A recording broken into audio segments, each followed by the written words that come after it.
Oggi sono qui alla playa di Catania, zona balneare catanese, spiaggia libera esattamente, spiaggia libera numero 3.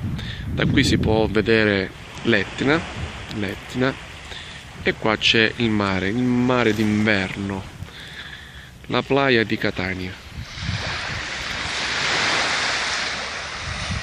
Giornata un po' velata, cielo velato, il mare molto pulito e limpido.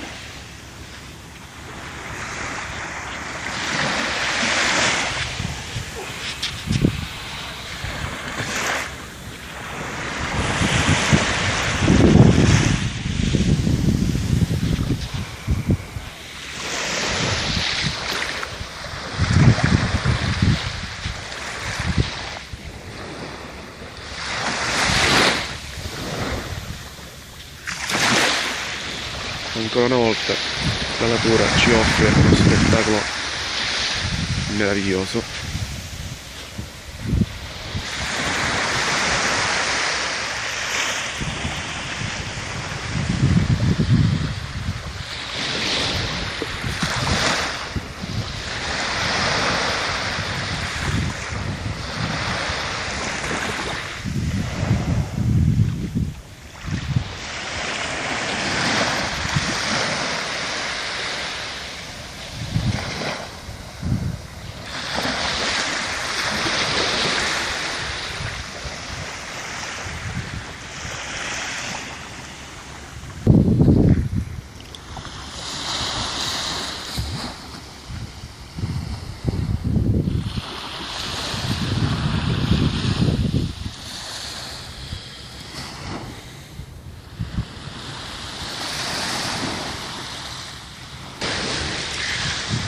Ovviamente in inverno lo stabilimento balneare è un po' abbandonato,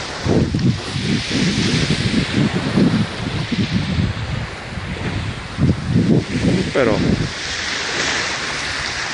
ci consoliamo con la bellezza del mare. All'orizzonte si vede qualche imbarcazione, pescatori, amanti del mare, sub.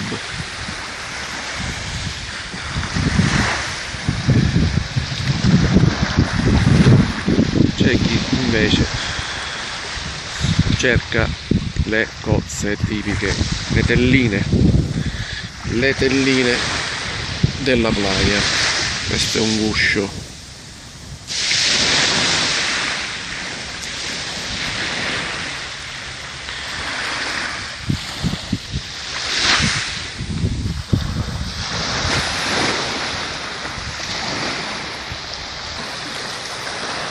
Ci becchiamo al prossimo video. Vi lascio con le immagini del mare dalla playa di Catania. È tutto.